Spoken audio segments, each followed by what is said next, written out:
warahmatullahi wabarakatuh. Halo dan salam sejahtera untuk kita semua. Nah, kembali lagi bersama saya dalam materi video biologi untuk kelas 12, tepatnya dalam materi mitosis. Nah, materi ini berada dalam bab reproduksi sel atau pembelahan sel yang kita pelajari di bab 4 untuk kelas 12 SMA.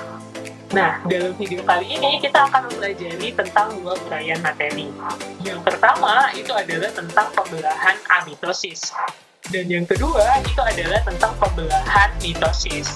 Nah, daripada kita tunggu lama-lama, mari kita simak ulasan dari masing-masing materi berikut ini. Nah, yang pertama kita mau bahas dulu tentang amitosis. Jadi, apa sih amitosis itu? Pernah mendengar istilah amitosis? Nah, kalau kita lihat, amitosis itu berasal dari dua kata, yaitu a dan mitosis. Jadi, arti dari pembelahan amitosis itu adalah pembelahan sel yang terjadi secara spontan atau nggak menggunakan tahapan tertentu, dan dia akan menghasilkan anakan yang belum tentu sama besar. Jadi, contoh di sini bisa kita lihat itu adalah pembelahan biner pada kelompok protozoa seperti amoeba, paramecium, dan juga pembelahan bakteri atau pembelahan biner yang terjadi pada kelompok bakteri. Nah, ini adalah contoh dari peristiwa amitosis yang terjadi pada amoeba. Bisa kita lihat, ini adalah prosesnya. Nah, ini adalah pembelahan binari, adalah tipe reproduksi aseksual, di mana sel induk akan membelah menjadi dua sel anakan yang baru. Bisa kita lihat prosesnya adalah sebagai berikut. Nah, yang ada pada video ini adalah sel induk. Kemudian sel induk itu akan langsung melakukan pembelahan tanpa mengalami proses yang khusus atau yang spesifik. Nah, pembelahan ini belum tentu menghasilkan anakan dengan bentuk dan ukuran yang sama besar. Nah, seperti inilah proses dari amitosis yang terjadi pada beberapa kelompok makhluk hidup tertentu. Oke, sekarang kita bakalan lihat apa sih proses yang kedua, yaitu mitosis. Nah, pernah mendengar istilah mitosis? Oke, kalau kita bicara tentang mitosis, apa sih mitosis itu? Nah, mitosis itu adalah pembelahan sel yang terjadi di dalam sel autosom atau yang terjadi di dalam sel tubuh makhluk hidup. Contohnya nih, yang terjadi di dalam sel usus, mata, telinga, kuku, kaki, tangan, dan lain-lain. Kecuali sel kelamin atau sel gamet. Berarti dalam hal ini, contohnya pada manusia, kecuali pada sel sperma dan sel ovum. Nah, pembelahan ini bakal menghasilkan anakan yang berjumlah 2 dan punya sifat yang identik dengan induk. Tentu anakannya bersifat diploid atau jumlah kromosomnya itu sepasang atau satu set dari kromosom induk. Nah, pembelahan mitosis ini memiliki tujuan untuk pertumbuhan dan regenerasi. Jadi, pertambahan volume sel, pertambahan jumlah sel itu dilakukan dengan melakukan pembelahan mitosis. Nah, sekarang kita bakalan lihat pembelahan mitosis itu ada tahapan-tahapannya. Namun sebelumnya kita bakal ingetin lagi tentang apa sih set kromosom diploid dan apa sih set kromosom haploid. Nah, kita bahas dulu tentang diploid. Jadi kalau diploid itu adalah sel atau kondisi sel dengan 2 set atau sepasang set kromosom. Biasanya itu ditemukan di autosom. Contoh nih, manusia kita udah belajar dalam video sebelumnya itu punya 46 kromosom atau 23 pasang kromosom. Maka kondisi diploid manusia itu memiliki jumlah kromosom 23 pasang atau 46 buah. Sedangkan haploid itu adalah kondisi di mana sel memiliki satu set atau setengah pasang set kromosom dan ditemukan di sel gamet atau di sel kelamin. Contohnya pada manusia, jika pada sel autosomnya terdapat 46 atau 23 pasang kromosom, maka dalam sel ovum atau sel spermanya itu memiliki 23 kromosom atau bersifat N. Jadi biasanya diploid itu disimbolkan dengan 2N dan haploid itu disimbolkan dengan N. Nah, sekarang kita bakalan bahas tentang step-step dari tahap mitosis ini. Jadi, proses mitosis itu nggak lepas dari yang namanya siklus sel.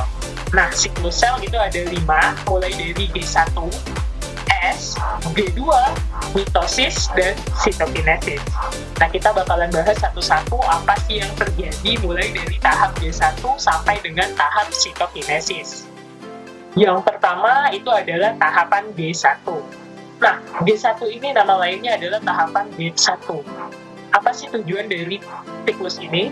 Nah, siklus ini memiliki tujuan untuk membentuk ATP. ATP nanti akan digunakan untuk tahapan selanjutnya, yaitu tahapan S atau tahapan sintesis. Oke, sekarang kita akan masuk ke tahapan yang berikutnya, yaitu tahapan S. Nah, di tahap S atau tahap sintesis ini terjadi replikasi atau sintesis atau penggandaan DNA. Karena gini, nggak mungkin dong sel itu membelah tanpa diikuti dengan jumlah DNA yang tetap.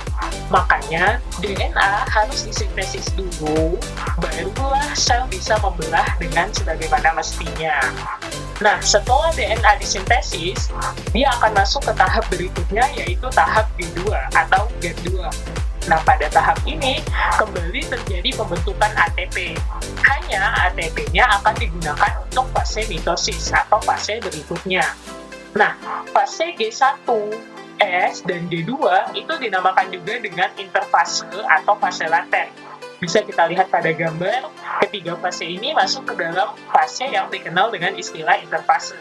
Kenapa namanya interfase atau fase laten? Karena di sini hanya terjadi tahap persiapan, berarti tidak terjadi yang namanya pembelahan sel. Namun, perlu dicatat, ketiga fase ini memiliki waktu yang lebih lama dibandingkan dengan fase mitotik dan sitokinesis. Nah, setelah melewati tahap G2, sel itu akan masuk ke tahap berikutnya, yaitu tahap mitosis itu sendiri. Nah, tahap mitosis itu memiliki 4 tahapan utama. Yang pertama adalah profase, yang kedua adalah metafase, yang ketiga adalah anafase, dan yang keempat adalah telofase.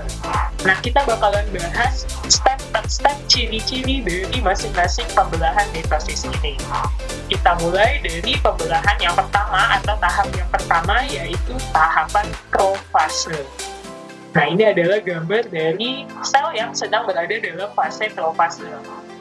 Jadi, dalam profase, apa sih ciri-ciri yang terjadi dalam sel ini? Nah, yang pertama, kromatid itu bakalan memendek dan menebal. Kita lihat gambar yang pertama, itu kromatidnya kan masih dalam ukuran yang panjang dan tipis. Lalu, kromatid akan menebal dan memendek. Saat kromatid menebal dan memendek, si nukleusnya itu hilang, atau membran nukleusnya hilang, dan kemudian mulai terbentuk centromer. Nah, saat centromer terbentuk juga yang namanya benang-benang spindle. Nah, benang spindle ini nanti berfungsi untuk menarik kromosom menuju ke kutubnya masing-masing. Nah, benang spindle nanti akan melekatkan diri pada kinetokor, atau kalau kita lihat pada gambar itu yang bagian bulat berwarna hitam, dan nantinya berguna untuk menarik si kromatid itu sendiri. Jadi inilah ciri-ciri yang terjadi pada tahap profase. Nah, setelah melewati tahapan profase, maka sel akan masuk ke tahap berikutnya, yaitu tahap metafase. Nah, apa sih yang terjadi di tahapan metafase ini? Nah, metafase itu berasal dari bahasa, kalau saya bilang sih M itu middle. Middle artinya adalah tengah. Nah, dalam peristiwa ini, kromosom itu mulai mengarah ke bidang ekuator. Itu pada tahapan prometafase atau peralihan dari profase menuju ke metafase. Nah, nanti pada tahap metafase, kromosom itu akan berjejer pada bidang ekuator. Jadi bidang ekuator itu adalah dari semu yang membagi sel jadi dua bagian yang sama besar. Kalau pada gambar kita bisa lihat itu dibagi secara horizontal. Tapi nanti juga bisa bidang ekuator itu membagi secara vertikal, bisa juga secara diagonal. Tergantung nanti di mana letak dari kutub masing-masing sel tersebut. Nah, setelah melewati tahap yang kedua, yaitu tahapan metafase, sel akan masuk ke fase yang ketiga, yaitu fase anafase. Nah, dalam fase anafase ini, inilah yang ciri-ciri terjadi pada sel tersebut. Nah, pada tahap anafase kita bisa lihat kromosom tadi mulai ditarik menuju ke kutub masing-masing. Jadi kalau di sini ada yang ditarik ke atas dan ada yang ditarik ke bawah. tergantung dari arah sentriolnya dan arah kutub dari masing-masing sel tersebut. Nah, dia akan ditarik oleh benang-benang spindle yang nantinya melekat pada kinetokor dari kromatin. Kemudian setelah itu, sel akan memasuki fase yang keempat dari pembelahan sel, yaitu fase telofase. Nah, dalam fase ini, apa sih yang terjadi pada sel? Nah, yang terjadi pada sel adalah sebagai berikut. Jadi, sel sudah membentuk anakan. Jadi ada dua anakan, tapi anakannya belum terpisah dengan sempurna. Kemudian, kromosom yang tadinya berbentuk pendek dan tebal, itu bakalan kembali memanjang dan berbentuk tipis. Kemudian, nukleusnya atau anak intinya itu mulai kembali terbentuk. Nah, karena di sini sel belum membelah dengan sempurna, maka perlu dilanjutkan ke tahap selanjutnya, yaitu tahap sitokinesis atau pembelahan sitoplasma. Jadi, setelah melewati rangkaian telofase, sel itu akan masuk ke tahapan berikutnya, yaitu tahapan sitokinesis. Nah, sekarang kita bakal lihat, apa sih sitokinesis itu? Oke, ada yang sudah pernah mendengar istilah sitokinesis?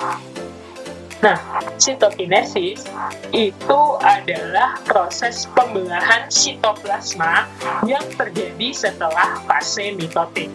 Jadi, dalam pembelahan sel, selain proses pembelahan inti sel atau karyokinesis, berarti itu adalah mulai dari profase sampai telofase, juga terjadi pembelahan sitoplasma.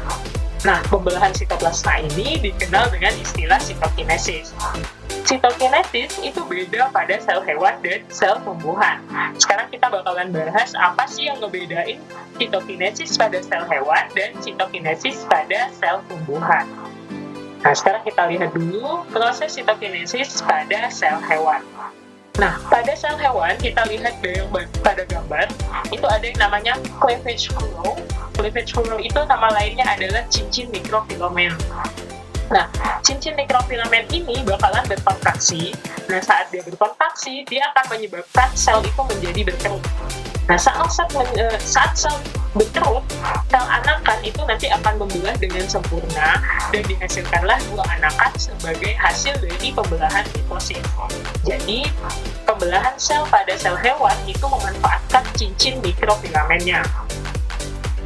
Sedangkan kalau pada sel tumbuhan, nah sel tumbuhan ini spesial karena dia memiliki dinding sel.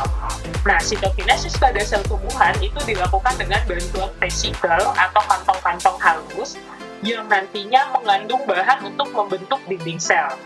Nah, bahan untuk membentuk dinding sel ini nanti akan membentuk pelat sel, bisa kita lihat pada gambar. Nah, pelat sel ini akan menyebabkan sel terpisah menjadi dua anakan. Hingga pada saat itu terbentuklah dua anakan sel sebagai hasil pembelahan dari mitosis. Nah, ini adalah kontrol sistem siklus sel. Jadi ada sistem checkpoint-nya di mana dia bisa berhenti dan di mana dia bisa istirahat sejenak, seperti itu ya. Oke, terima kasih untuk video penjelasannya. Sampai jumpa di video selanjutnya dan bye!